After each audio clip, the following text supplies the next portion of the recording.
الذين ينفقون في السراء والضراء والكاظمين الغيظ والعافين عن الناس والله يحب المحسنين صدق اللہ العظیم۔ اللہ رب العزت کا ارشاد ہے، اپنے نیک بندوں کے صفات بیان کرتے ہوئے وہ ارشاد فرماتا ہے الذين ينفقون في السراء والضراء، وہ خوش نصیب وہ ہیں کہ جو مشکل حالات میں بھی اور خوشحالی کے ماحول میں بھی اللہ کی رضا کے لیے اپنا پاک مال خرچ کرتے ہیں۔ والکاظمین الغیظ، اور غصے کو کنٹرول میں رکھتے ہیں۔ والعافین عن الناس، اور لوگوں کو درگزر کرتے ہیں، معاف کرتے ہیں۔ واللہ یحب المحسنین، اور اللہ تعالی احسان کرنے والوں کو، لوگوں کے ساتھ خوش اخلاقی سے پیش آنے والوں کو پسند فرماتا ہے، دوست رکھتا ہے، محبت ان لوگوں سے فرماتا ہے۔ اس میں آپ غور کریں تو اللہ تبارک و تعالیٰ نے متقیوں کے صفات کے ضمن میں خاص صفت یہ بھی بیان کی ہے والکاظمین الغیظ، کہ وہ غصے کو پی جاتے ہیں، غصے کو کنٹرول کرتے ہیں۔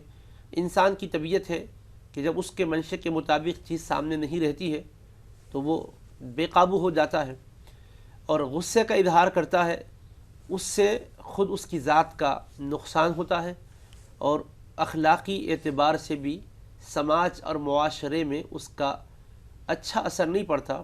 اس لیے حکم یہ دیا گیا کہ غصے کو قابو میں رکھو۔ رسول کریم صلی اللہ علیہ وآلہ وسلم نے تعلیم یہ دی ہے کہ جب غصہ آئے تو اعوذ باللہ پڑھ لو، اللہ کی میں پناہ میں آتا ہوں من الشیطان الرجیم، شیطان مردود کے شر سے، کیونکہ شیطان کے ورغلانے کی وجہ سے انسان ایسی حرکت کرتا ہے کہ جس سے اللہ اس کے رسول علیہ السلام ناراض ہو جاتے ہیں۔ تو پہلا حکم یہ دیا گیا کہ اعوذ باللہ پڑھیں اور کچھ پانی پی لیں، کیونکہ غصہ آگ کی وجہ سے ہوتا ہے اور پانی آگ کو بجھاتا ہے۔ اگر کھڑے ہوئے ہوں تو بیٹھ جائیں، بیٹھے ہوئے ہوں تو لیٹ جائیں، یا جو بھی حرکت میں اور عمل میں آپ تھے جس کے باعث آپ غصے میں آ گئے، بے قابو ہو گئے، تو آپ تھوڑا سا اس حرکت سے، اس حال سے دوسرے حال کی طرف منتقل ہو جائیے۔ اس کی وجہ سے وہ جو کیفیت ہے بے قابو ہو جانے کی، وہ کیفیت کو آپ کنٹرول کر سکو گے۔ یہ رسول کریم علیہ السلام کی ہدایات ہے۔ غصے کو پی جانے والے اللہ کے پسندیدہ بندے ہوتے ہیں۔ اللہ نے فرمایا اللہ ایسے بندوں سے محبت کرتا ہے۔ اور ایک بات بھی اس میں ذہن میں رکھنے کی ہے کہ انسان ہے، اس کو غصہ کیوں آتا ہے؟ اس لیے آتا ہے کہ فلاں شخص نے میری بات نہیں سنی، بیوی نے میری بات نہیں سنی، بچے نے میرا کہا نہیں مانا۔ اور کون سی بات نہیں سنی؟ بالعموم غصہ جو آتا ہے، نماز نہیں پڑھنے پر غصہ نہیں آتا، حیا کے خلاف کام کرنے پر غصہ نہیں آتا، سینما بینی میں مصروف رہنے پر غصہ نہیں آتا۔ غصہ آتا ہے کب؟ ہمارے کپڑے استری نہیں کیے گئے، کپڑے دھو کر نہیں دیے گئے، وقت پر ہماری فرمائش پوری نہیں کی گئی، ہم نے جن ڈشوں کا مطالبہ کیا وہ پکا کر تیار نہیں رکھا گیا۔ یہ اپنے دنیا کی خواہشات پر اگر اس کے مطابق کوئی کام نہ کرے تو غصہ آ جاتا ہے۔ فرائض کی تکمیل میں کوتاہی پر غصہ نہیں آتا، جی یہ انسان کے اندر بہت بڑی بے ضمیری اور بے غیرتی کی کیفیت ہے۔ اسلام یہ تعلیم دیتا ہے کہ ایسی بے ضمیری کی زندگی نہ گزارو، بلکہ اللہ تبارک و تعالیٰ کے بندو غیرت مند بن کر رہو۔ اپنی زندگی کی عام ضروریات میں کوئی اونچ نیچ ہو جائے تو اس کو صرف نظر سے کام لو، اور فرمایا معاف کرو، درگزر کرو۔ کیا تم یہ نہیں چاہتے کہ اللہ تمہیں معاف کرے؟ ہم انشاءاللہ باقی اور مزید تفصیلات عرض کریں گے۔ جی، اور ویسے بھی کہا جاتا ہے کہ جب غصے میں ہو تو کوئی فیصلہ نہ کرو، اور جب خوش ہو تو کوئی وعدہ نہ کرو۔ صحیح بات ہے، بہت بہتر اور مناسب بات ہے۔ جی، بہت بہت شکریہ مفتی صاحب تمہیدی کلمات کے لیے۔ آئیے ناظرین، پروگرام کو آگے بڑھاتے ہیں اور شامل کرتے ہیں آج کے پہلے کالر کو۔ جی السلام علیکم۔ السلام علیکم۔ وعلیکم السلام۔ جی کون صاحب، کہاں سے بات کر رہے ہیں؟ جی میں علی گڑھ سے بول رہا ہوں۔ علی گڑھ سے؟ یو پی سے۔ جی علی گڑھ سے بات کر رہے ہیں بھائی، کون بات کر رہے ہیں؟ جی میں محمد ساجد خان بات کر رہے ہیں۔ جی سوال کیجیے محمد ساجد خان صاحب۔ جی میرا یہ سوال تھا، جو میرے والد صاحب کا انتقال ہوا تھا جی تو میرے پاپا جی جب لے جا رہے تھے دفنا کے لیے میرے پاپا جی کو، تو میری موم جو ہے وہ معافی نہیں مانگ پائی تھی۔ کہتے ہیں نا لاسٹ میں معافی مانگ لینی چاہیے، تو میری امی کو جو ہے میری خالہ جان نے جو ان سے دور لے گئی تھی اور معافی نہیں مانگ پائی۔ اس کی کوئی اب وہ اس بات کا افسوس بہت کرتی ہے۔ جی یہ بات مجھے پوچھنی تھی، اب اس کا سولوشن آپ کچھ بتائیے۔ وہ ابھی تک اس بات کا غم کرتی ہیں کہ میں جب لے آ رہے تھے دفنانے کے لیے تو وہ معافی نہیں مانگ پائی تھی پاپا سے۔ ٹھیک ہے، اور کوئی سوال آپ کا؟ جی یہی سوال تھا۔ جی بہت بہت شکریہ ساجد صاحب۔ آئیے ناظرین ایک اور کالر کو شامل کرتے ہیں۔ جی السلام علیکم۔ ہلو۔ جی السلام علیکم۔ وعلیکم السلام۔ جی کون صاحب، کہاں سے بات کر رہے ہیں؟ جی میں عزیز بول رہا ہوں بامبے سے۔ بامبے سے بات کر رہے ہیں؟ جی جی سوال کیجیے۔ اصل میں میرا مفتی صاحب سے سوال یہ ہے، جیسے قبرستان کی حاضری ہوتی ہے وہاں پہ جب ہم جاتے ہیں جی تو السلام علیکم اہل قبور کہا جاتا ہے۔ مطلب کتنے ایسے لوگوں کے ذہنوں میں سوال ہوتا ہے کہ بظاہر تو مطلب ایک انسان مطلب ایک بظاہر تو وہ مٹی ہو چکے، تو پھر سلام کرنے کا مطلب اس میں کیا شرعی حکم، مطلب اس میں کیا شرعی حیثیت ہے؟ مطلب بظاہر دیکھا جائے تو ایک طرح سے تو پھر وہاں پہ کیا روحیں موجود ہوتی ہے کہ مطلب کیا ہے اس میں سلام کرنے کی حکمت شرعی اعتبار سے؟ ٹھیک، بہت بہت شکریہ۔ آئیے ناظرین ایک اور کالر کو شامل کرتے ہیں۔ جی السلام علیکم۔ السلام علیکم۔ السلام علیکم۔ وعلیکم السلام۔ جی محترمہ کہاں سے بات کر رہی ہیں آپ؟ جی ہم اورنگ آباد سے بول رہے ہیں۔ اورنگ آباد سے بات کر رہی ہیں، سوال کیجیے اپنا۔ ہمارا سوال یہ ہے کہ گھر میں ہم سب مل کے رہنے کے لیے کیا دعا کریں؟ ساس سسرے ہمارے بچے سب لڑائی جھگڑے نہیں ہونا، اچھے سے رہے، پیار محبت، اس کے لیے دعا۔ ہاں بہت بہت شکریہ پروگرام میں شامل ہونے کے لیے۔ آئیے ناظرین ایک اور کالر کو شامل کرتے ہیں۔ جی السلام علیکم۔ وعلیکم السلام۔ جی بھائی کہاں سے بات کر رہے ہیں؟ میں گجرات مہسانہ سے بولتا ہوں۔ جی عبدالرشید خان۔ عبدالرشید خان۔ ہاں جی۔ جی سوال کیجیے۔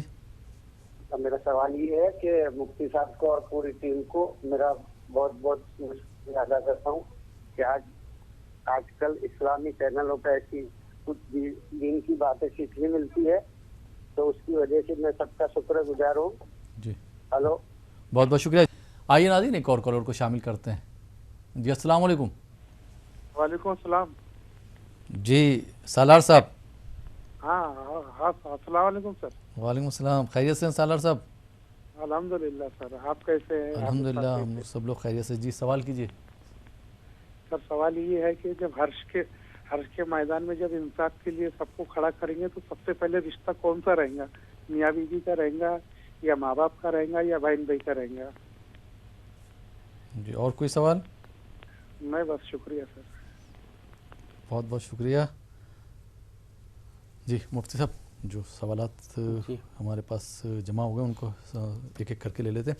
محمد ساجد خان صاحب نے علی گڑھ سے سوال کیا تھا، ان کے والد صاحب کا انتقال ہو چکا ہے، ان کی والدہ صاحبہ معافی نہیں مانگ پائی تھی۔ جیسے اکثر دیکھا گیا کہ لاش کے پاس، میت کے پاس جو لوگ جو ہے معافی مانگتے ہیں، تو اب ان کو جو ہے افسوس ہوتا ہے کہ ہم معافی نہیں مانگ پائے، تو اب کیا کریں، اس کا حل کیا ہے؟ بسم اللہ الرحمن الرحیم۔ پہلی بات تو یہ ہے کہ میاں بیوی اپنی زندگی میں محبت اور خلوص کے ساتھ رہیں، ایک دوسرے کے حقوق ادا کرتے رہیں، اور وقتاً فوقتاً کہیں نہ کہیں کوتاہی تو ہوتی ہی ہے، معافی تلافی بھی کر لیا کریں۔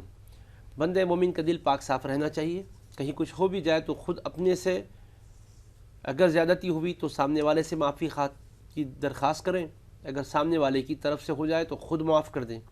اب انتقال کے بعد جو طریقہ ہے کہ میت کے ساتھ اس کے سامنے نعش کے پاس، جیسا آپ فرما رہے ہیں کہ اس کی جو بیوہ ہے لایا جاتا ہے اور وہ کہتی ہے کہ مجھ کو معاف کر دو، جو بھی میرا بولا چالا ہے معاف کر دو، یہ ایک رسم ضرور ہے، لیکن ایسا یہ کوئی شرعی حکم نہیں ہے۔ شرعی حکم یہ ہے کہ تم ان کی جب تک زندگی قائم تھی رشتہ نکاح کی وجہ سے، ان کے ساتھ تم پر جو ذمہ داری آئی تھی وہ ذمہ داری ادا کرو، اور وہ تمہارے اوپر شفقت کریں اور تمہارے ساتھ احسان کریں، اچھا سلوک کریں، اچھا برتاؤ کریں، تمہارا جو ان پر حق ہے وہ ادا کریں۔ اور اگر انتقال ہو گیا، کوئی ایسے معاملات ہوئے تھے جس میں زندگی میں معافی نہیں مانگے تھے، تو اب کیا کرنا چاہیے؟ اس کے لیے حضور علیہ السلام نے طریقہ بتایا کہ تم ان کے حق میں بخشش کی دعا کرتے رہو، اور کوئی خیرات کر کے اس کا ثواب مرحوم کی روح کو پہنچاتے رہو، اور اللہ تعالیٰ سے درخواست کرتے رہو کہ اے اللہ، مثلا بیوی یہ درخواست کرے کہ میرے شوہر کے سلسلے میں جو ذمہ داریاں مجھ پر عائد تھی، میں اس میں جو کوتاہیاں کی ہے تو معاف کر دے، اور ان کو مجھ سے راضی کر دے، اور بروز محشر مواخذے سے، باس پرس سے، گرفت سے، پکڑ سے بچا لے۔ دعا بھی کرتے رہے اور مرحوم کے لیے کوئی بھی خیر کا کام کر کے ثواب پہنچاتے رہے، نفل نماز پڑھے، اللہ تعالیٰ سے درخواست کریں کہ اس کا ثواب ان کی روح کو پہنچا، خیرات کریں، صدقہ کریں، اللہ سے درخواست کریں کہ اس کا ثواب مرحوم کی روح کو پہنچا۔ یہ طریقہ ہوتا ہے شرعی اعتبار سے۔ اب رہا یہ روایاتی طریقے پر چل رہے ہیں، اس میں کوئی ہم مزید نہیں بولنا چاہتے ہیں، لیکن اگر ایسا نہ ہو جائے تو اس کی وجہ سے آپ کی والدہ کے دل میں غم ملال جو حزن ہے اس کو دور کرنے کے لیے کہہ رہے ہیں کہ یہ کوئی ضروری نہیں تھا ایسا کیا جائے۔ ہاں البتہ یہ ضروری ہے کہ اللہ سے یہ درخواست کریں کہ اے اللہ، ان کو اگر ہم سے وہ کسی وجہ سے ناراض رہے تو اتنا اجر و ثواب دے کہ وہ راضی ہو جائیں، اور میرے یہ اعمال صالحہ کا ثواب ان کی روح کو میں نظر کرتی ہوں تو پہنچا، ان کی قبر میں کروڑ پر رحمتیں برسا، اپنے مواخذے سے بچا لے، ان کی نیکیوں کو قبول فرما، ان کی خطاؤں کو معاف کر دے۔ اس طرح ان کے حق میں دعائے خیر اور دعائے بخشش اور دعائے مغفرت کرتے رہیں۔ یہ بہترین معافی کا طریقہ ہے، اور جو جائز طریقہ بھی ہے، احادیث پاک سے ثابت طریقہ بھی ہے۔ جی بہت بہت شکریہ مفتی صاحب۔ ناظرین، آپ دیکھیں پروگرام شریعت کے آئینے میں، وقت ہو چلا ہے یہاں پر ایک چھوٹے سے بریک کا۔ بریک کے بعد آپ کی خدمت میں پھر حاضر ہوں گے۔ آپ دیکھتے رہیے پروگرام شریعت کے آئینے میں۔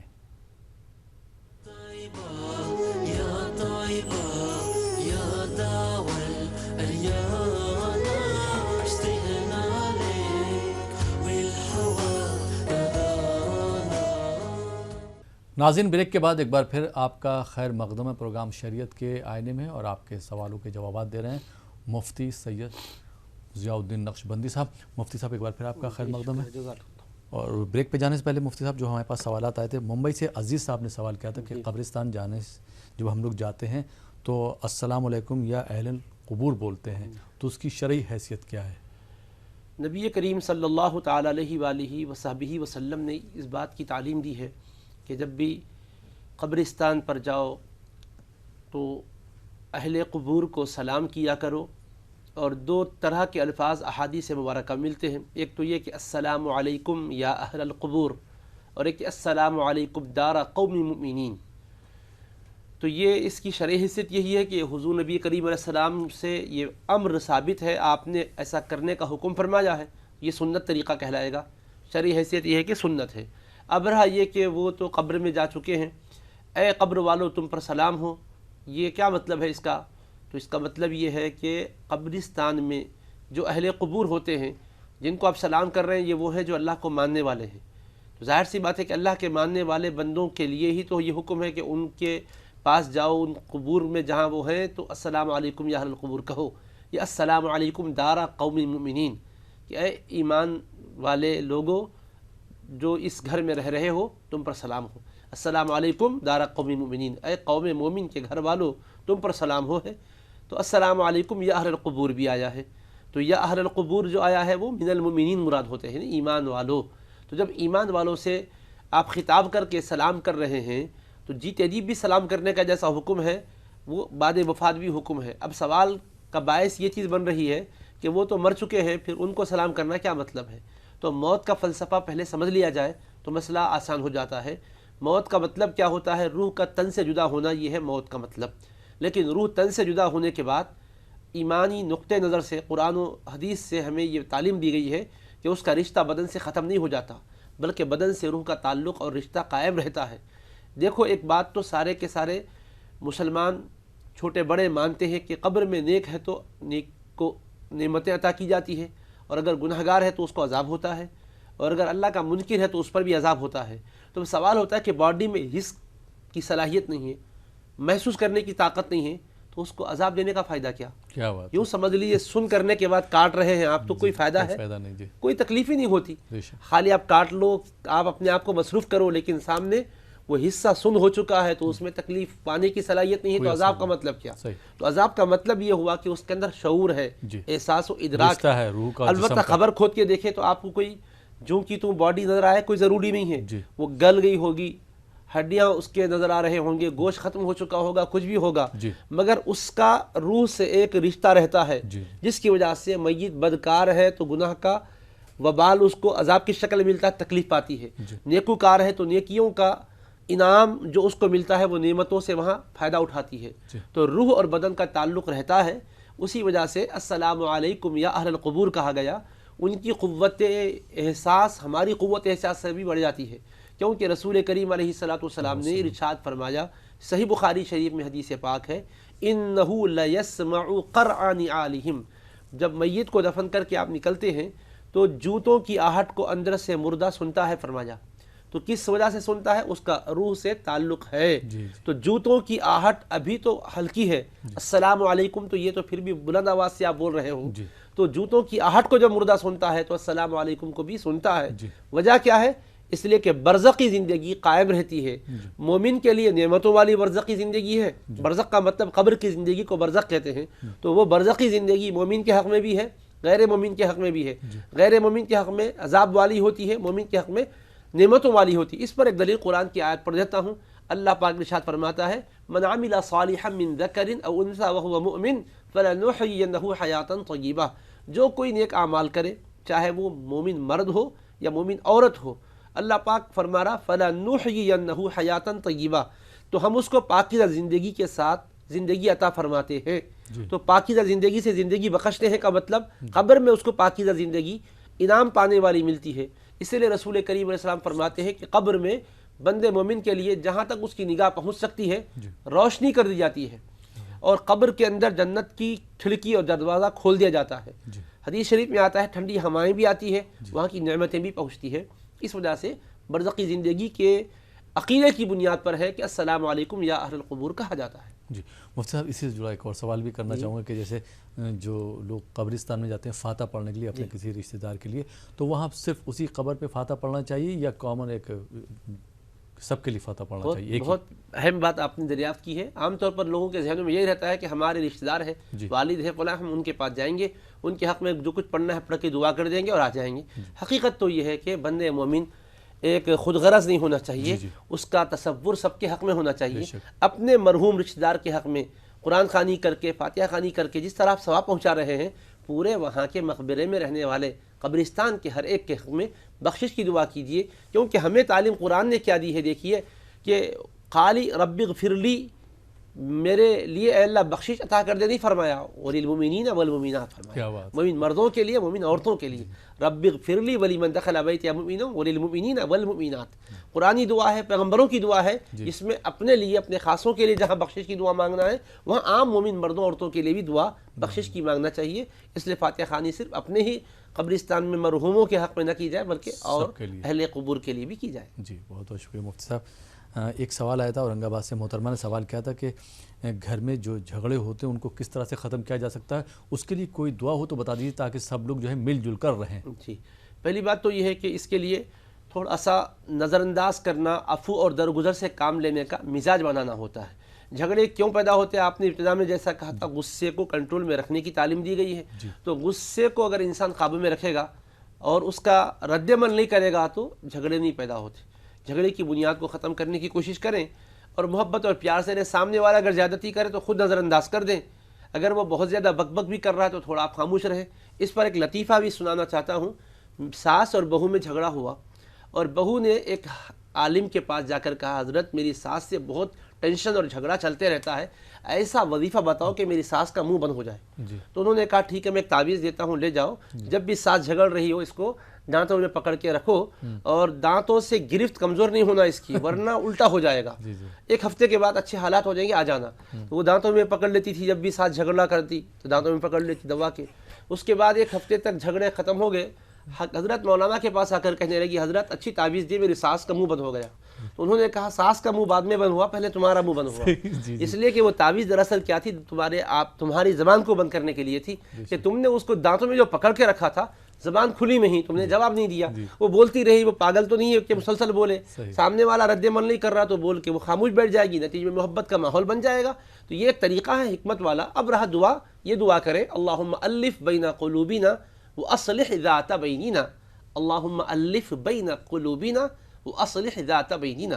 اے اللہ ہمارے دلوں میں الفت پیدا فرما دے، آپس میں صلح کی اور خوشگوار تعلقات کی تدبیر ہو جائے، ایسا فضل فرما دے. جی بہت بہت شکریہ مفتی صاحب. محمد سالار صاحب نے اورنگ آباد سے سوال کیا تھا کہ حشر کے میدان میں کون سا رشتہ سب سے پہلے رہے گا، ماں باپ کا، میاں بیوی کا یا بھائی بہن کا؟ اس سلسلے میں قرآن مجید میں ارشاد ہے فَإِذَا نُفِخَ فِي الصُّورِ فَلَا أَنْسَابَ بَيْنَهُمْ يَوْمَئِذٍ وَلَا يَتَسَاءَلُونَ. جب سور پھونک دیا جائے گا تو آپس میں رشتے ناتے نہیں ہوں گے، نہ تو ان کے رشتوں کے حوالے سے ان سے سوالات ہوں گے. سوال خود اس سے اس کی ذات کے حوالے سے ہوگا کہ تو نے کیا عمل کیا، کیا کھایا، کیا پیا، کیا لیا، کیا دیا، اللہ کی دی ہوئی نعمتوں کی کیسے تو نے قدر کی. حضور پاک علیہ السلام فرماتے ہیں کہ 5 چیزوں کے بارے میں سوال ہوگا، جب تک بندے کا ختم آگے نہیں بڑھے گا اس کی اپنی تفصیل ہے، لیکن خلاصہ یہ کہ نسب رشتہ نہیں پوچھا جائے گا قیامت میں. یہ کب ہوگا؟ سوال جواب کے موقع پر. خاندان، والد کون تھے آپ کی وہ بیوی تھی. البتہ خود اپنے اوپر جو ذمہ داریاں ہوں گی نا، بحیثیت باپ کے ایک شخص پر ذمہ داری ہے کہ اپنی اولاد کی تربیت کرے. اس سے خبر قیامت میں ضرور پوچھا دے گا کہ تو باپ تھا تو بیٹوں کے ساتھ تو نے کیا حق ان کا ادا کیا یا نہیں، تو شوہر تھا تو بیوی کا حق بھی دیا یا نہیں، یہ پوچھا جائے گا. بیوی سے شوہر کے سلسلے میں پوچھا جائے گا کہ تیرا شوہر تھا، جائز چیز میں تو نے اطاعت کی یا نافرمانی کی. ایسا ہی ماں باپ سے پوچھا جائے گا اولاد کی تربیت کے بارے میں، اولاد سے پوچھا جائے گا ماں باپ کا حق کی خدمت تم نے ادا کیا یا نہیں. تو پوچھا جائے گا بھی، پوچھا نہیں جائے گا بھی، دونوں کو سمجھ لیا جائے. کیا نہیں پوچھا جائے گا؟ مطلب ہے کہ اگر زندگی میں خود اس کو پیش کیا جائے تو یہ نہیں پوچھا جائے گا کہ باپ نے نیکیاں کی تھی، چلو نہیں بھی کیا تو کوئی بات نہیں، چل جائے گا. نہیں، باپ کی نیکیاں باپ کے ساتھ، تمہاری اپنی نیکیاں تم بتاؤ. بے شک. تو یہ ہے پوچھا جائے گا. اور نہیں پوچھا جائے گا کا مطلب کہ ہر ایک کو اس کی اپنی نیکیوں کے متعلق پوچھا جائے گا، دوسرے کی نیکیوں کے متعلق نہیں پوچھا جائے گا. البتہ رشتے ناطے کو ملحوظ رکھتے ہوئے جو حقوق دیے گئے تھے اس میں اگر کوتاہی ہوئی تو اس کے بارے میں البتہ پوچھا جائے گا کہ بیٹے سے باپ کے بارے میں، باپ سے بیٹے کے بارے میں، بیوی سے شوہر کے بارے میں، شوہر سے بیوی کے بارے میں. اب رہا پہلے کس کے بارے میں پوچھا جائے گا، روایت میں کوئی اس کی قطعیت کے ساتھ تصریح نہیں ملتی. اتنا ضرور ملتا ہے کہ سب سے پہلا سوال بندوں کے حقوق کے بارے میں ہوگا، اور جس میں قتل و غارت گری ہوئی ہے، کسی کا خون ناحق بہایا ہے، یہ سوال معاملات میں پہلا ہوگا. اور اللہ کے حقوق میں پہلا سوال نماز کے بارے میں ہوگا. اس کا رسول پاک نے تذکرہ فرمایا. جی اس پہ عروج قادری کا ایک شعر بھی مجھے یاد آ رہا ہے، جیسا کہ آپ نے بتایا کہ عروج نسل و نسب پہ غرور بے معنی، عمل تلے گا قیامت میں خاندان نہیں. بہت صحیح بات. جی بہت بہت شکریہ مفتی صاحب. ناظرین آپ دیکھ رہے ہیں پروگرام شریعت کے آئینے میں. وقت ہو چلا یہاں پر ایک اور چھوٹے سے بریک کا. بریک کے بعد آپ کی خدمت میں پھر حاضر ہوں گے. آپ دیکھتے رہیے پروگرام شریعت کے آئینے میں. یا طیبہ یا طیبہ یا داول اریانا اشتقنا لیک والہوا نادانا. ناظرین بریک کے بعد ایک بار پھر آپ کا خیر مقدم ہے پروگرام شریعت کے آئینے میں، اور آپ کے سوالوں کے جوابات دے رہے ہیں مفتی سید ضیاء الدین نقشبندی صاحب. مفتی صاحب ایک بار پھر آپ کا خیر مقدم ہے. اور ناظرین بریک کے بعد کچھ اور کالرز کو شامل کرتے ہیں. جی السلام علیکم. السلام علیکم. وعلیکم السلام. جی کون صاحب کہاں سے بات کر رہے ہیں؟ ساکی ناکہ سے حنیف قمر بول رہا ہوں صاحب. جی سوال کیجیے حنیف صاحب. غصے کی حالت میں جو لوگ اللہ اور اس کے بندوں سے کیا ہوا عہد توڑ دیتے ہیں، کیا ایسے لوگوں سے تعلقات بنائے رکھنے کے لیے شریعت کے روح سے کیا احکامات ہیں؟ جی اور کوئی سوال آپ کا؟ کیا ان سے پہلے جیسے تعلقات بنائے رکھنا چاہیے یا تاحیات ان کو کنارہ کر دینا چاہیے؟ جی اور کوئی سوال آپ کا؟ بس یہی ایک سوال تھا غصے کی حالت میں. ٹھیک ہے، بہت بہت شکریہ. آئیے ناظرین ایک اور کالر کو شامل کرتے ہیں. جی السلام علیکم. وعلیکم السلام. جی کون صاحب کہاں سے بات کر رہے ہیں؟ میرا نام محمد ابراہیم ہے، میں بامبے اردوا سے بول رہا ہوں. جی ابراہیم صاحب سوال کیجئے. وہ جو قرآن اپنے فاتحہ وغیرہ جو دیتے ہیں گھر میں، جیسے سامنے کھانا وغیرہ رکھ کے، جی تو جائز ہے یہ ایسے؟ اور سب کو ہی بخشتے ہیں تو؟ ٹھیک. اور کوئی سوال آپ کا؟ چلیے بہت بہت شکریہ ابراہیم صاحب. آئیے ناظرین ایک اور کالر کو شامل کرتے ہیں. جی السلام علیکم.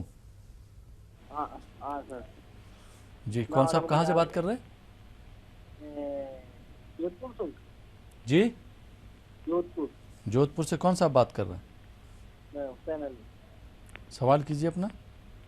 میں یہ سوال کر رہا ہوں کہ کیا نام ہے وہ میری جو گھر میں تکلیف پریشانی وغیرہ ہے، گھر کی برکت وغیرہ میں برکت نہیں ہوتی ہے اور گھر کی روزی وغیرہ اڑی ہوئی ہے، تو مولانا صاحب سے کچھ آج تک.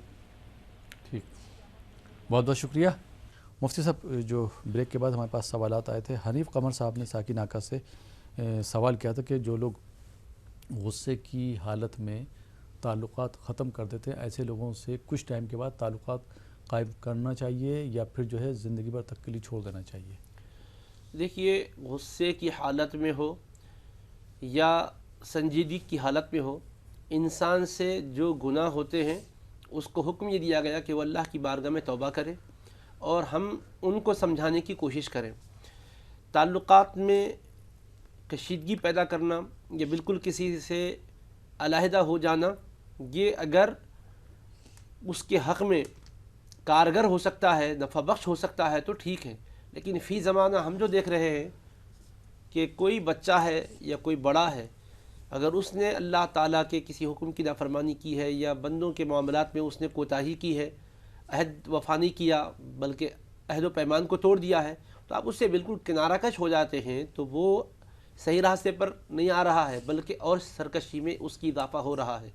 کیونکہ سماج میں ایسے عناصر ملتے ہیں کہ جو اس کو اور ورغلاتے ہیں کہ چلو وہ تم کو اب اپنے سامنے آنے نہیں دے رہے ہیں تو کیوں سامنے جاتے ہو، آؤ. اب آپ جیسے اچھے لوگ اپنے آمنے سامنے سے ان کو اگر منع کر دیں آنے سے، تو وہ کہاں جائیں گے؟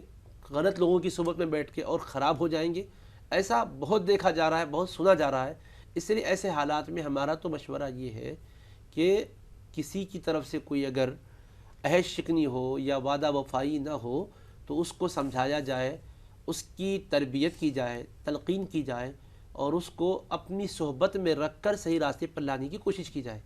ایک تو اچھی بات سے محروم ہو گیا، ایک اچھی صحبت سے بھی وہ محروم ہو جائے گا، اور غلط لوگوں کی صحبت میں پھر اس کو اور وہ لوگ غلط راستے پر ڈالنے کی ہی کوشش کریں گے. اس لیے ایسوں کے ساتھ اچھی صحبت اور اچھا ماحول فراہم کرنے کی کوشش کرنا یہ زیادہ کارگر ہوتا ہے. بعض کتابوں میں ضرور یہ ملتا ہے کہ علیحدہ ہو جانا چاہیے، احادیث میں بھی یہ مضمون ہے، مگر اس کے ساتھ ساتھ یہ بات بھی پیش نظر رکھنا چاہیے کہ علیحدہ ہونے سے اس کی اصلاح ہو جائے. اگر اصلاح نہیں ہو پا رہی ہے، پہلے تھے اپنے بچوں کو اگر آپ سخت بولے تو بچے شرمندہ ہو کر صحیح راستے پر آتے تھے، اگر آپ سخت بولے تو باہر نکل رہے ہیں، جا تو دفع ہو جا، گھر کو مت آ، تو پھر وہ ایسا نکل جا رہا کہ پھر کبھی نہیں آ رہا. ماں باپ کے لیے اور ملک کے لیے وہ نقصان دہ ثابت ہو رہا ہے. ایسے لوگ ایسوں کی تربیت کرنا چاہتے ہیں، غلط راستے پر ڈالنا چاہتے ہیں جو دوسروں سے کسی نہ کسی وجہ سے کٹے ہوئے ہیں. تو ایسی صورت میں ہمارے لیے یہ بہتر بات ہوتی ہے کہ ہم ان کو سمجھانے کی کوشش کریں، فہمائش سے کام لیں. اللہ تعالیٰ ان کے دل میں صحیح بات بٹھا دے گا. کوشش کرتے رہنا ہمارا آپ کا کام ہے. جی بہت بہت شکریہ مفتی صاحب. محمد ابراہیم صاحب کا ممبئی سے سوال آیا تھا. اکثر دیکھا گیا مفتی صاحب کہ جیسے کسی کا انتقال ہو جاتا ہے، گھر میں کسی کا انتقال ہو جاتا ہے تو ان کے رشتہ دار یا گھر والے ثواب کے ایصال ثواب کے واسطے جو ہے فاتح وغیرہ دلواتے ہیں، تو کھانا وغیرہ آگے رکھ دیتے ہیں. جن کے جیسے جس کی استطاعت ہوتی ہے ویسا وہ کرتا ہے. کچھ لوگ جو ہے وہ بریانی وغیرہ بھی بنا کے اور اس پر فاتح دلواتے ہیں. ان کی نیت یہ ہوتی ہے کہ یہ کھانا جو ہے ہم غریبوں میں تقسیم کروا دیں گے، جس کا ثواب جو ہے مرحومین کی روح کو پہنچے گا. تو اسی سے جڑا ہوا ان کا سوال ہے کہ ایسا کر سکتے ہیں؟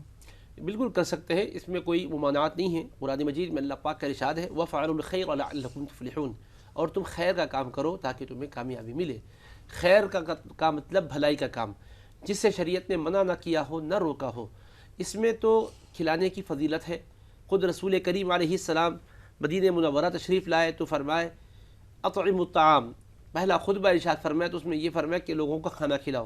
صحیح بخاری شریف میں حدیث پاک ہے ای الاسلامی خیر، آپ سے پوچھا گیا یا رسول اللہ اسلام کے کاموں میں سب سے اچھا کام اور بھلی بات کون سی ہے؟ تو فرمایا تطعم الطعام، کھانا کھلانا یہ سب سے بہتر اور اچھا کام ہے، اور کھانے پر اللہ کا نام لیا جائے تو کھانے میں برکتیں آتی ہیں۔ یہ بات تو سارے لوگ مانتے اور جانتے ہیں کہ جب ہم کھانا کھانے بیٹھیں یا جو کچھ بھی اللہ کی دی ہوئی نعمت سے فائدہ اٹھانا چاہیں تو بسم اللہ پڑھنا چاہیے، کھانے میں شیطان شریک نہیں ہوتا۔ تو بسم اللہ پورا قرآن نہیں ہے، قرآن کی پوری آیت بھی نہیں، آیت کا ایک حصہ ہے، تو قرآن کی کسی آیت کا ایک حصہ پڑھ لو تو اس کی برکت سے شیطان شریک تام نہیں ہوتا، اور اگر ایک آیت پڑھ لو یا ایک سورہ 2 سورے پڑھ لو تو برکتیں یقیناً آئے گی۔ اللہ کا کلام ہے، برکتوں کا ذریعہ ہے، اور ویسے بھی اس وقت لوگوں کو پڑھنے کا کہاں شوق ہے، بات چیت کرتے ہوئے کھانا شروع کر دے رہے ہیں، مسجد میں بھی آ رہے ہیں تو کچھ دعائیں پڑھتے آتے نہیں، جاتے وقت بھی دعا پڑھنے کا اہتمام نہیں کرتے، اور یہ ایسے صورت میں جو کچھ نیکی کے کام قرآن کی آیتوں کی شکل میں پڑھ لیں یا حدیث کی شکل میں پڑھ لیں یا دعا کی شکل میں پڑھ لیں، ہمارا مشورہ تو یہ ہے کہ ایسی چیزوں سے روکنا بھی نہیں چاہیے۔ اس لیے نہیں روکنا چاہیے کہ یہ خیر کی چیزیں ہیں، اس سے اگر رغبت کم ہوتی جائے گی تو انسان جو ہے کچھ نہ کچھ کہے گا ضرور، خالی نہیں بیٹھے گا، اور اچھی بات بولنا اچھا ہے یا بری بات بولنا اچھا ہے تو سب کہیں گے اچھی بات اچھا ہے۔ اب آپ کے سامنے میں پیار کی بات کرا تو آپ کے چہرے پر مسکراہٹ آتی ہے، اور اگر میں کوئی ناپسندیدہ لہجے میں بولا تو آپ کے چہرے پر ناراضگی ظاہر ہوتی ہے، تو میرے بول کا اثر ہے تو اللہ کے کلام کا اثر نہیں ہو گیا، بے شک اثر ہوگا، کھانے میں برکت ہوگی انشاءاللہ تعالیٰ، ضرور جائز ہے، احادیث سے مبارکہ سے بھی ثابت ہے، حضور علیہ السلام بھی کھجور سامنے تھا اور حضرت جابر کے پاس دعوت کا اہتمام ہوا تو آپ نے فرمایا کھانے روٹی مت بناؤ اور چولہے سے ہانڈی چولہے پر سے نہ اتارو، ہم خود تشریف لائیں گے۔ حضور تشریف لائے، وہ سامنے تھی، برکت کے لیے آپ نے کچھ پڑھا، یہ بخاری شریف کی حدیث سے بھی ثابت ہے، جائز ہے۔ مفتی صاحب تو وہ جو کھانا ہے وہ تو گھر کے ممبر بھی کھا سکتے، ضروری نہیں کہ وہ جو ہے غریبوں کو۔ جی ہاں بالکل۔ جی بہت بہت شکریہ۔ ایک سوال آیا تھا جودھ پور سے، بھائی نے سوال کیا تھا کہ گھر میں برکت نہیں ہے تو کوئی دعا ہو بتا دیں۔ خیر و برکت کے سلسلے میں کثرت سے سورۃ الواقعہ پڑھتے رہنا چاہیے، اور مغرب کے بعد پڑھنے کا یہ معمول بنا لیں، اپنے گھر کی بچیوں کو بھی پابند کریں۔ حضور علیہ السلام فرماتے ہیں جو سورہ واقعہ ہر رات پڑھنے کا اہتمام کریں گے کبھی ان کے گھر میں بے برکتی نہیں آئے گی، فاقہ کشی نہیں آئے گی انشاءاللہ۔ جی بہت بہت شکریہ مفتی صاحب۔ آئیے ناظرین کچھ اور کالر کو اس پروگرام کا حصہ بناتے ہیں۔ جی السلام علیکم۔ وعلیکم السلام۔ جی کون صاحب کہاں سے بات کر رہے ہیں؟ میں تنویر بول رہا ہوں دلی سے۔ تنویر صاحب دلی سے بات کر رہے ہیں، سوال کیجیے اپنا۔ جی ہاں، سوال میرا یہ ہے کہ میں شادی شدہ ہوں جی، اور میں دلی میں رہتا ہوں، اور میں اپنی پتنی سے بولتا ہوں کہ ہم اپنے گاؤں چلتے ہیں تو جی، وہ گاؤں نہیں جانے کے لیے بولتی ہے کہ میرا من نہیں کر رہا ہے، اور پریوار والے بلاتے رہتے ہیں، میری ماں میرے بھائی، جی تو میں اس سے کہتا ہوں، ریکویسٹ بھی کرتا ہوں کہ چلو ان کی خوشی کے لیے بھلے ہی ہم 2-4 دن بعد مطلب وہاں سے آ جائیں گے، تو وہ نہیں جاتی ہے۔ تو اس میں پھر کس طرح سمجھانا چاہیے میرے کو؟ جی آپ کی شادی کو کتنا وقت ہو چکا ہے؟ میری شادی کو 2 سال ہو چکے ہیں، 2 وقت۔ جی کوئی اور سوال آپ کا؟ جی بس اتنا یہی سوال ہے میرا۔ ٹھیک ہے تنویر صاحب، بہت بہت شکریہ۔ آئیے ناظرین ایک اور کالر کو شامل کرتے ہیں۔ جی السلام علیکم۔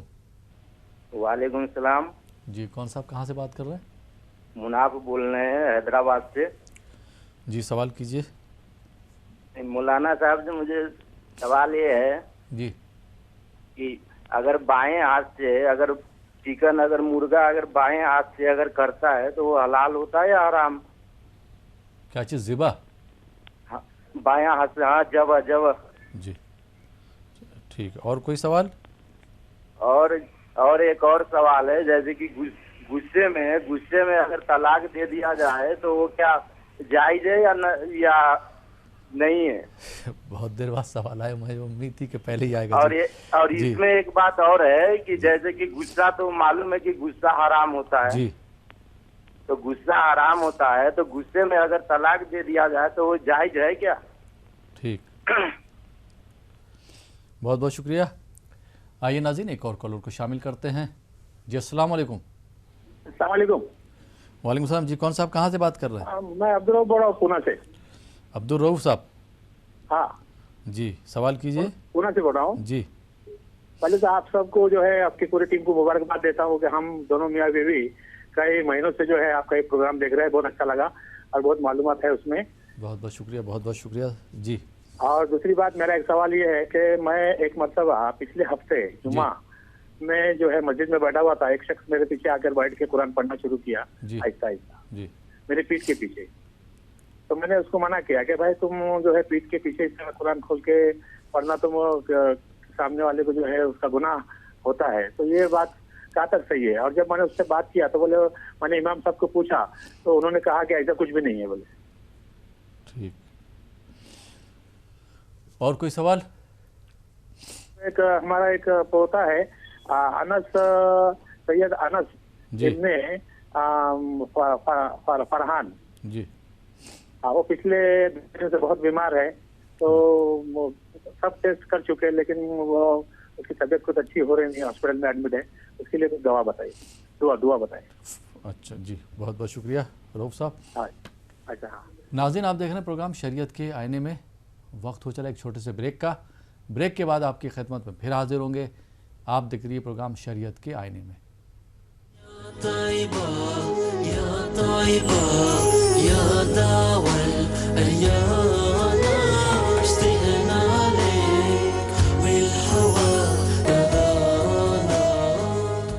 ناظرین، بریک کے بعد ایک بار پھر آپ کا خیر مقدم ہے پروگرام شریعت کے آئینے میں، اور آپ کے سوالوں کے جواب دے رہے ہیں مفتی سید ضیاء الدین نقشبندی صاحب. مفتی صاحب ایک بار پھر آپ کا خیر مقدم ہے. مفتی صاحب، بریک پہ جانے سے پہلے جو ہمارے پاس 3 سوالات تھے وہ ہم ایک ایک کر کے لے لیتے ہیں. دہلی سے سوال کیا تھا تنویر صاحب نے. ان کی شادی 2 سال قبل ہوئی تھی. یہ اپنے گھر جانا چاہتے ہیں، اپنے گاؤں جانا چاہتے ہیں، اپنی شریک حیات کو، اپنی اہلیہ کو، اپنی بیوی کو بولتے ہیں تو بیوی جانے کے لیے تیار نہیں ہوتی ہیں. ان کے گھر سے فون آتے ہیں، تنویر صاحب کے گھر سے گھر والے بلاتے ہیں، لیکن ان کی اہلیہ جانے کے لیے تیار نہیں ہوتی. تو ایسی صورت میں کیا مشورہ دینا چاہیں گے؟ شرعی رہبری یہ ہے کہ میاں بیوی خوشگوار تعلقات رکھیں، ایک دوسرے کے رشتہ داروں کے ساتھ میل ملاپ میں شرعی اعتبار سے اگر کوئی فساد نہیں ہوتا ہے تو بہت اچھی بات ہے. اور فساد عام طور پر شوہر کے ماں باپ کے پاس جا کر ملنے میں تو کوئی ہونے والا نہیں ہے، بلکہ محبت فروغ پاتی ہے. اور وہ بھی چاہتے ہیں کہ اپنے گھر اپنا بیٹا اور اپنی بہو آئے. تو میں یہ عرض کرنا چاہتا ہوں کہ آپ کی اہلیہ محترم اگر یہ سن رہی ہیں تو وہ اس جانب توجہ کریں کہ حضور نبی کریم صلی اللہ تعالی علیہ وسلم نے فرمایا ہے کہ جو تعلقات کو منقطع کرنے کا سبب بنتا ہے وہ جنت میں داخل نہیں ہوگا. قاطع رحم، تو ہم قاطع رحم نہ بنیں. شوہر کے ماں باپ ہیں، ان کے ساتھ جائیں ان کی خوشی میں. بعض ایسی چیزیں ہوتی ہیں کہ جو قانون کے درجے میں فرض و واجب کی نوعیت نہیں رکھتی، مگر ایک دوسرے کے ساتھ زندگی میں محبتوں کو فروغ دینے کے لیے کچھ ایسے کام کرنے ہوتے ہیں جس سے اپنی زندگی ہی رش کے جنت بن جاتی ہے. اپنی زندگی میں خوشیوں کو بحال کرنا اور خوشیوں کو برقرار کرتے ہوئے مزید اس میں اضافہ کرنا یہ بہت اچھی چیز ہے، اس میں یہ چیز مددگار بنتی ہے. تو اگر آپ سن رہی ہیں تو ضرور آپ اپنے خاوند کے ساتھ جائیں. مستقل وہ رہائش کرنے کے لیے تو نہیں لے جا رہے ہیں نا، ملاقات کرنا آنا ہے. سیر و سیاحت میں کہیں اور اگر لے جائیں تو وہاں جب جاتے ہیں اور اس میں کوئی انکار نہیں کرتے ہیں تو ان کے ماں باپ ہیں، ان کے عزیز و قریبہ ہے، آپ کی صلاحیتوں سے ان کو بھی اندازہ ہوگا. ہم تو یہ سمجھتے ہیں کہ آپ لائق اور قابل ہیں، تو آپ کی قابلیت خاندان کے لوگوں کو بھی معلوم ہوتی ہے، وہ بھی آپ کے خلوص و محبت کو سمجھتے ہوئے آپ کے حق میں دعا گو ہی ہوں گے. اور بڑوں کی شفقت کی ہمیشہ ضرورت رہتی ہے بہن، بڑوں کی دعاؤں کی ضرورت ہوتی ہے. ہر آدمی یہ چاہتا ہے کہ اس کے حق میں مشکلات نہ رہیں. تو بزرگوں کے ساتھ اگر اچھا سلوک رہے گا تو مشکلات زندگی سے دور بھی ہوتی ہے، آنے والی زندگی میں راحتیں آتی ہے. ایک حدیث پاک سن لو آپ کہ رسول کریم علیہ السلام فرماتے ہیں جو یہ چاہتا ہے کہ اس کے رزق میں برکت ہو اور جو یہ چاہتا ہے کہ اس کی عمر بڑھے، کون نہیں چاہتا بولو؟ ہر آدمی چاہتے ہیں کہ رزق میں برکت بھی ہو اور عمر بڑھے بھی. تو فرمایا عمر میں اضافہ چاہتے ہو، رزق میں برکت چاہتے ہو تو رشتہ داروں کے ساتھ اچھا سلوک کرو. تو رشتہ داروں کے ساتھ اچھا سلوک کرنا ایک عمل نہیں ہے صرف، بلکہ اس کا فائدہ خود اپنی ذات کو ہوگا 2 طرح سے، کہ روزی میں برکت ہوگی اور عمر میں ازدیاد و اضافہ ہوگا. تو جیسا وہ بوڑھے ہو چکے ہیں، آپ بھی جب بڑی عمر کو پہنچیں گی تو آپ کے احترام کرنے والے بھی رہیں گے. اور یہ بات بھی سن لیجیے، حدیث پاک میں آیا ہے جو اپنے بڑوں کی بڑی عمر کی وجہ سے عزت کرتے ہیں خود ان کو اللہ بڑی عمر میں عزت کرنے والے دے گا. تو اس کا مطلب یہ کہ خود جوان بڑے ہوں گے اور بڑے جب ہوں گے تو بے عزت نہیں رہیں گے، ان کے ساتھ بھی عزت کا اور احترام کا معاملہ کرنے والے رہیں گے. یہ کس وجہ سے ملتا ہے یہ 2 رکعت نفل کا ثواب نہیں بتا رہے ہیں، رشتہ داروں کے ساتھ بڑوں کے ساتھ عزت کرنے کا ثواب۔ ہم سمجھ رہے صرف تلاوت ہی پہ ثواب ہے اور 2 رکعت نفل پڑھنے میں ہی ثواب ہے۔ ہمارے اسلام نے بتایا ہے کہ بڑوں کا احترام کرو، ان کو خوش کرو، تو اس میں بھی آپ کے لیے ثواب بھی ہے، فائدہ بھی ہے، برکت بھی ہے۔ جی بہت بہت شکریہ۔ مناف صاحب کا حیدرآباد سے سوال آیا تھا، انہوں نے قربانی دی تھی اور بائیں ہاتھ سے الٹے ہاتھ سے جو جانور ذبح کیا تھا، تو ان کا یہ کہنا ہے کہ وہ حلال ہوگا یا حرام ہوگا؟ اور ایک چیز اس میں اور میں جوڑنا چاہوں گا، اگر معذور ہیں، اگر سیدھے ہاتھ سے، تو اس وقت کیا حکم ہے؟ کیونکہ شاید سوال ان کا ادھورا رہ گیا تھا۔ جی تو پہلی بات تو یہ ہے کہ ذبح تو سیدھے ہاتھ سے ہی کرنا چاہیے، اگر معذور ہے تو کوئی حرج نہیں ہے۔ جب سیدھے ہاتھ میں عذر ہے یا سیدھا ہاتھ آپ کا کسی وجہ سے تکلیف ہے اس میں، جس کی وجہ سے طاقت اور قوت سے نہیں چل سکے گا، تو آپ بائیں ہاتھ سے کر سکتے ہیں۔ لیکن بلا عذر کے بھی کسی نے بائیں ہاتھ سے ذبح کیا مگر اللہ ہی کے نام پر ذبح کیا تو جانور حلال ہوگا۔ بائیں ہاتھ سے ذبح کرنا صحیح نہیں ہے مگر جانور حرام نہیں ہوتا بلکہ حلال ہی رہتا ہے۔ ثواب کس میں زیادہ ملے گا؟ سنت طریقہ کون سا ہوگا؟ سیدھے ہاتھ سے ذبح کرنا، اس میں آپ اچھی لچک پیدا کر دیے۔ اگر عذر ہو تو کیا حکم ہے؟ اگر عذر کی وجہ سے سیدھے ہاتھ سے ذبح نہ کریں، بائیں ہاتھ سے ذبح کریں تو گناہ گار نہیں ہوں گے، خلاف سنت بھی نہیں ہوگا۔ لیکن بلا عذر کے کرنا یہ سنت کی خلاف ورزی ضرور ہے، لیکن جانور حلال ہی ہوگا، حرام نہیں ہوگا۔ جانور کے لیے کیا ہے؟ بسم اللہ اللہ اکبر پڑھ کے ذبح کرنا، شرعی طریقے پر بائیں ہاتھ سے بھی ہو گیا تو حلال ہو جاتا ہے، لیکن غیر مسنون طریقے سے ذبح کرنے والے بنیں گے۔ جی بہت بہت شکریہ۔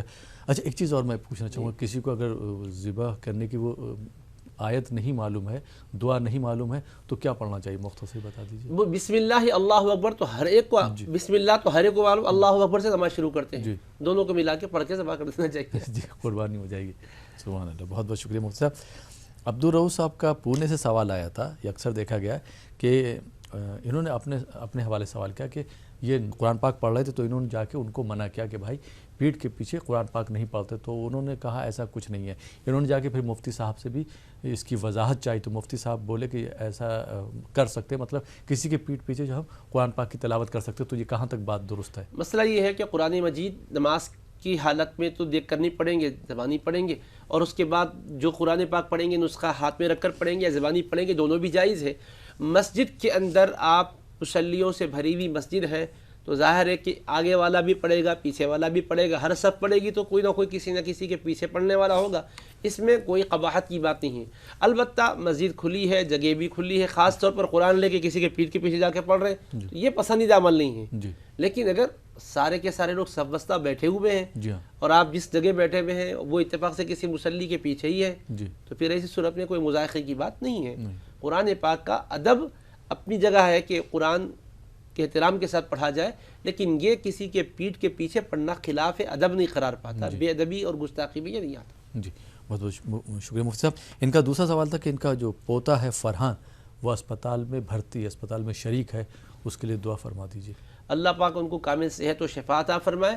آپ بھی یا شافی یا سلام کم از کم 101 مرتبہ پڑھیے، زیادہ سے زیادہ 1000 مرتبہ پڑھنے کا معمول گھر میں بنوائیے، انشاءاللہ صحت و شفا ہو جائے گی۔ اللہ ان کو کامل صحت دے اور جملہ بیماروں کو صحت و شفا عطا فرمائے، بدحالوں کو خوشحالی نصیب فرمائے۔ آمین، بہت بہت شکریہ مفتی صاحب۔ آئیے ناظرین ایک اور کالر کو شامل کرتے ہیں اس پروگرام میں۔ جی السلام علیکم۔ السلام علیکم۔ اپنی ٹی وی کی آواز بند کر دیجیے، اس کے بعد سوال کیجیے۔ جی السلام علیکم۔ وعلیکم السلام۔ جی کون صاحب کہاں سے بات کر رہے ہیں؟ وعلیکم السلام، مولانا سے۔ جی ٹی وی کی آواز بند کر دیجیے، اپنا نام بتائیے، مقام کا نام بتائیے۔ ہیلو جی آپ کی آواز آ رہی، سوال کیجیے اپنا۔ جی سوال کیجیے اپنا۔ اچھا دے رہا ہے، اور میرا سوال یہ ہے آپ سے جی کہ سب سے بڑی بات ہے کہ مطلب ہم کئی لوگ بیٹھے ہوئے ہیں یہاں پر کہ لوگوں کا یہ طریقہ ہی نہیں ہے کہ ہم پاک صاف کیسے ہوتے ہیں۔ پاک صاف اور کیسے ہوتے اس کا طریقہ نہیں معلوم ہے۔ ہاں بہت سے لوگوں کو طریقہ ہی نہیں معلوم ہے، سمجھ گئے، ہمیں کیسے پاک صاف ہونا چاہیے۔ اور دوسرا مسئلہ میرا یہ ہے کہ مطلب گھر میں جو مطلب مانا میری شادی ہو گئی ہے، بیوی ہے، اس کو یہی پتہ نہیں ہے میرا گھر ہے کون سا، نہیں جی میرا گھر کون سا ہے، اس میں برکت نہیں، ٹینشن رہتی ہیں بہت زیادہ گھر میں نا، جی اور ماں باپ ان کی دیکھ بھال نہیں ہوتی، تو اس میں وواد رہتا ہے گھر میں بہت زیادہ۔ جی آپ کہاں سے بات کر رہے ہیں بھائی؟ ہم بدایوں سے۔ بدایوں سے، جی چلیے بہت بہت شکریہ پروگرام میں کال کرنے کے لیے. مفتی صاحب مختصر اس کا جواب چاہوں گا کہ کس طرح سے پاک صاف رہنا چاہیے, لوگوں کو پتہ نہیں ہے. پاک صاف سے مراد غسل وغیرہ مراد جی ہاں جی. دیکھیے جب کوئی انسان ناپاک ہو جائے تو اس کے لیے حکم ہے کہ پہلے جسم کے حصے سے ناپاکی کو دور کر لے. غسل کرنے جب بھی بیٹھیں تو کپڑے کو جہاں گندگی لگی ہے پہلے اس کو دھو کر صاف کر لیں. اگر گندگی نظر آ رہی ہے تو اچھی طرح سے اس کو ظاہر کریں, نظر نہیں آ رہی ہے تو ہر مرتبہ دھو کر اس کو نچوڑتے جائیں 3 مرتبہ, اس طرح سے اس حصے کپڑے کے اتنے حصے کو دھو لیں. اس کے بعد پھر جہاں جسم پر گندگی اور ناپاکی لگی اس ناپاکی کو دور کر لیں. اس کے بعد پھر جیسا وضو کرتے ہیں وضو کر کے غسل شروع کریں, اور سیدھے پہلے 2 طریقے بتائے گئے ہیں. سر پر پانی ڈالیں, پورے بال بھیگ جائیں, اچھی طرح سے سر کو 3 مرتبہ کم از کم پانی ڈالتے جائیں, دھوتے جائیں, اس طرح سے پورے بال بھیگ جائیں, ایک بال کی جگہ بھی خشک نہ رہے. اور پھر سیدھے کندھے پر شانے سے پورا نیچے تک 3 مرتبہ پانی ڈال کے اچھا دھوتے اور ملتے جائیں. پھر بائیں, اور جملہ مجموعی طور پر اس طرح سے بدن پر سے پانی بہا لیں کہ بدن کا کوئی حصہ بھی خشک نہ رہے. لیکن بنیادی طور پر پہلے کیا ہونا چاہیے, جہاں گندگی لگی ہوئی اتنے حصے کو اچھی طرح سے دھو لینا چاہیے, اور کہیں بھی جہاں بھی گندگی لگی ہوئی ہے وہ دھونا چاہیے, اور مقام میں طہارت کو بھی اچھی طرح دھو لے کر وضو کر کے غسل کرنا چاہیے. جی بہت بہت شکریہ مفتی صاحب. مختصر سوال جواب چاہوں گا. ان کا دوسرا سوال تھا کہ ان کی شادی ہو چکی ہے, ان کی بیوی کو یہ نہیں معلوم کہ ان کا گھر کون سا ہے. حدیث پاک سے, قرآن پاک سے یہ ثابت ہوتا ہے کہ اسکنوہن من حیث سکنتم, جہاں خاوندو تم رہتے ہو وہاں اپنی بیویوں کو رکھو. تو ماں باپ کا گھر جو تھا وہ عارضی ہو گیا. اصل میں جہاں شوہر کے پاس آ کے رہتی ہے, شوہر جہاں اس کو رکھتا ہے وہی گھر اس کا اپنا گھر ہے. تو تعلق تو اپنے ماں باپ سے رکھنا چاہیے, لیکن شوہر کے ساتھ سکونت اور رہائش اس کی رہنا چاہیے تاکہ حق زوجیت بھی ادا ہو اور کوئی گناہ گار بھی نہ ہونے پائے. کیا بات ہے, بہت بہت شکریہ مفتی صاحب, آپ ہمارے اسٹوڈیو میں تشریف لائے, آپ نے ہمارے ناظرین کی رہنمائی فرمائی, بہت بہت شکریہ. تو ناظرین یہ تھا ہمارا پروگرام شریعت کے آئینے میں. مجھے امید ہے پروگرام آپ کو پسند آیا ہوگا. فی الحال یہ پروگرام اب یہیں پہ ختم ہوتا ہے. اسی کے ساتھ اپنے دوست احمد راحیل پاشا کو اجازت دیجیے. یا طیبہ یا دعوی